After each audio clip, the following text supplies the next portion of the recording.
ಒಂದು ಗಿಡ ಸುಂದರವಾಗಿ ಕಾಣಬೇಕಂದ್ರೆ ಅದಕ್ಕೆ ನಾವು ಪ್ರತಿದಿನ ನೀರನ್ನು ಹಾಕಬೇಕು. ಹೀಗೆ ಪ್ರತಿದಿನ ನೀರನ್ನು ಹಾಕುವುದರಿಂದ ಆ ಗಿಡ ಸುಂದರವಾಗಿ ಬೆಳೆದು ಹಸಿರು ಭರಿತ ಎಲೆಗಳಿಂದ ಕೂಡಿ ಒಂದು ಸುಂದರವಾದ ಹೂವನ್ನು ಕೊಡುತ್ತದೆ. ಇದನ್ನು ನೋಡಿ ನಾವು ತುಂಬ ಖುಷಿ ಪಡುತ್ತೇವೆ.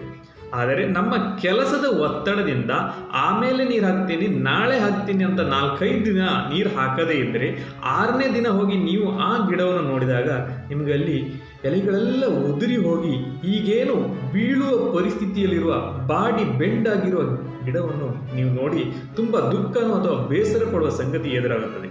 ಇದೇ ರೀತಿ ನಮ್ಮ ಸಂಬಂಧವೂ ಕೂಡ ನಾವು ನಮ್ಮವರಿಗೆ ಪ್ರತಿದಿನ ನೀಡಬೇಕಾದ ಪ್ರೀತಿ ಸಮಯವನ್ನು ನೀಡಿದರೆ ಮಾತ್ರ ನಮಗೆ ಆ ಹಸಿರು ಭರಿತ ಎಲೆಯಿಂದ ಅಥವಾ ಸುಂದರವಾದ ಹೂವನ್ನು ಕೊಡುವ ಗಿಡದಂತೆ ನಮ್ಮ ಸಂಬಂಧ ಆಗಿರುತ್ತದೆ.